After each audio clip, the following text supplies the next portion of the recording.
Hello students and good morning all of you बच्चों। आज के इस वीडियो में हम अपना 10 चैप्टर का आउकर 6 से एक्सरसाइज कंटिन्यू करेंगे। तो इसमें क्या है, हमारा टॉपिक है उपसर्ग। उपसर्ग लगाकर नए शब्द बनाइए। बेटा उपसर्ग क्या होता है आप लोगों को नहीं पता, मैं समझाती हूँ आप लोगों को। उपसर्ग यानी जो शब्द के पहले जो शब्द के पहले जो वर्ण लगता है वह उपसर्ग कहलाता है और उसी से पीछे का सेंटेंस बनता है। जैसे कि पहला क्या है, अन, और इसमें प्लस पढ़ यानी क्या बन गया, अनपढ़। तो आपका जो अन है वह उपसर्ग है, यानी जो शब्द के पहले लगता है वह उपसर्ग कहलाता है और नए शब्द का निर्माण करता है। जैसे अन प्लस सुनी, तो आगे क्या लगा है, अन, अनसुनी यानी अनसुनी हो गया, तो अन आपका क्या है, उपसर्ग है। परा प्लस जय यानी पराजय। आ प्लस सत्य यानी असत्य, ये आ क्या है, आपका उपसर्ग है और सत्य के साथ जुड़ने पर एक नया शब्द बन गया, असत्य।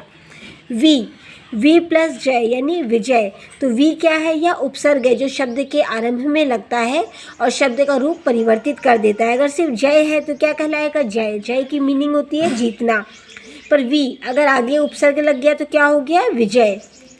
प्रति प्लस दिन यानी प्रतिदिन।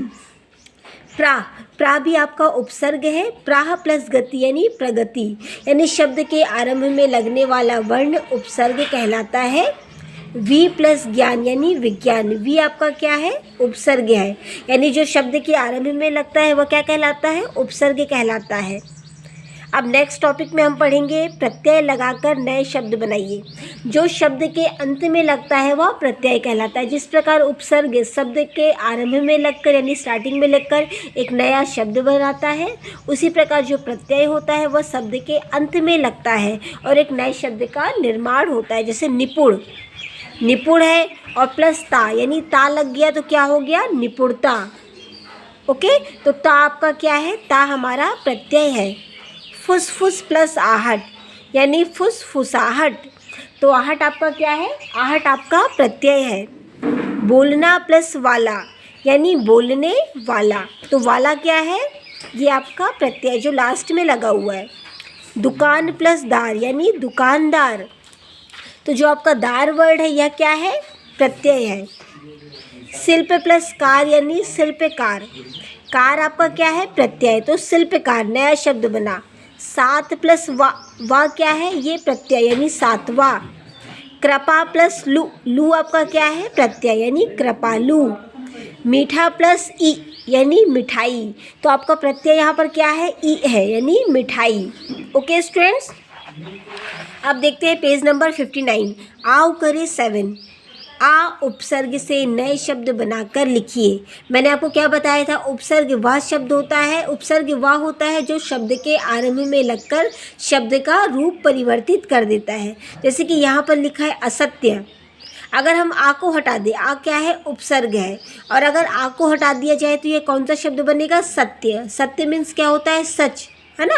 लेकिन अगर उपसर्ग में आ लग गया तो ये क्या हो गया, इसका रूप परिवर्तित ही हो गया, यानी इसकी मीनिंग ही चेंज हो गई, असत्य हो गया ये, यानी झूठ हो गया।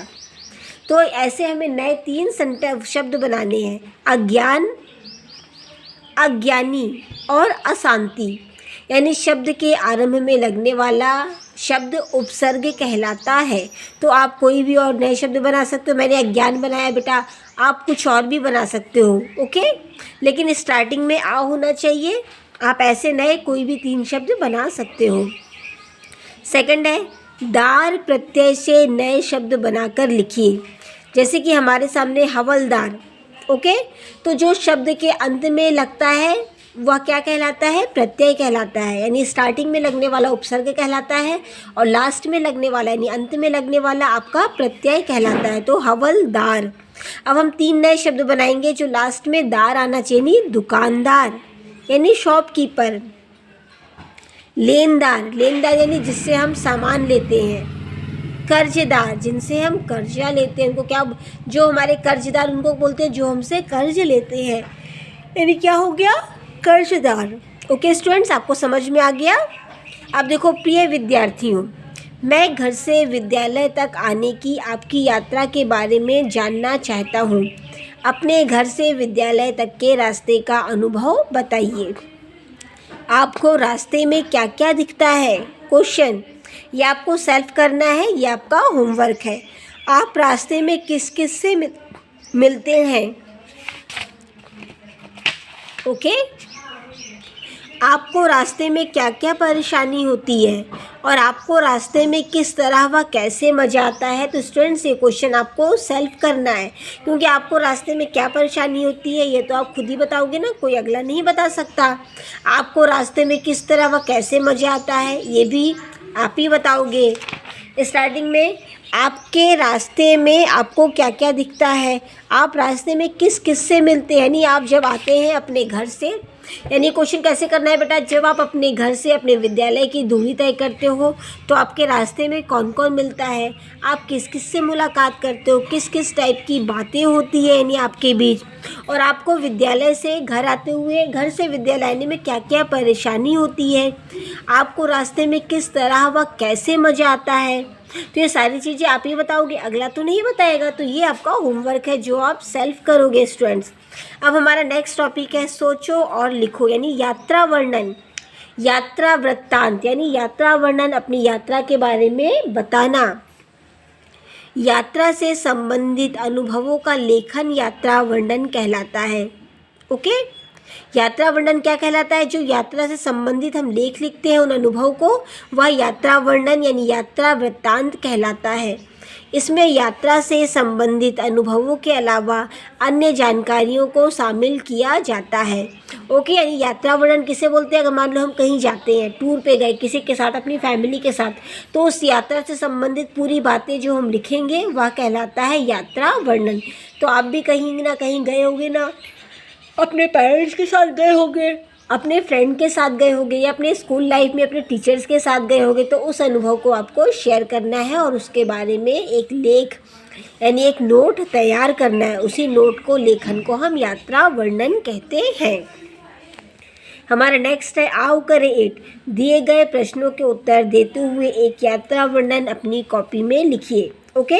अब एक यात्रा वर्णन आपको सेल्फ अपनी कॉपी में लिखना है। उसके टॉपिक है एक ऐसी जगह का नाम जहां आप घूमने गए थे, यानी आपको उस यात्रा का अनुभव बताना है जहां आप सच में घूमने गए थे। ऐसा नहीं कि आपने सिर्फ सुना है कि ये वहाँ पर है, वहाँ पर ऐसा है, वहाँ पर वैसा है, नहीं बेटा, आपको उस यात्रा का वर्णन करना है जहाँ पर आप स्वयं गए हो और आपने उस यात्रा का अनुभव किया हो। आप वहाँ क्यों गए थे, यानी जिस जगह आप गए वहाँ जाने का कोई रीज़न होगा ना, वो जगह आपको पसंद होगी या वहाँ की कुछ याद चीज़ें फेमस होगी जो आपको पसंद होगी, तो आपको आपका रीज़न बताना है कि आप वहाँ क्यों गए थे। तीसरा, आपने वहाँ जाने के लिए क्या क्या तैयारियाँ की। जब हम कहीं जाते हैं तो वहाँ जाने से पहले 1 मंथ से हमारी तैयारियाँ शुरू हो जाती है, पैकिंग शुरू हो जाती है, हम नाश्ता बनाना शुरू कर देते हैं, या हमें वहाँ क्या प्लान करना है, क्या करना है, कैसे घूमना है, कैसे रहना है, ये सब तैयारियाँ सोचते हो ना, तो आपको उसके बारे में पूरा डिटेल बताना है। आप उस जगह तक कैसे गए, कैसे गए का मतलब आपका ट्रांसपोर्ट का क्या साधन था, आप बस से गए, ट्रेन से गए, कार से गए या एरोप्लेन से गए, तो आप किस उस जगह तक कैसे पहुँचे, आपको ये पूरा बताना है। नेक्स्ट, आपने वहाँ जाकर क्या क्या देखा। जब आप उस जगह पर गए तो वहाँ आपने क्या क्या देखा। कई जगह ऐसी होती है बेटा, वहाँ का पानी हमें अच्छा लगता है, कई जगह के कपड़े बहुत पसंद आते हैं, कई जगह का मतलब गुदर्शनीय चीज़ें इतनी ज़्यादा रहती है कि हमारे पास टाइम कम पड़ता है कि हम उन चीज़ों को देख सकें। तो आपको वो सारी चीज़ें बताना है कि आपने वहाँ जाकर क्या क्या देखा।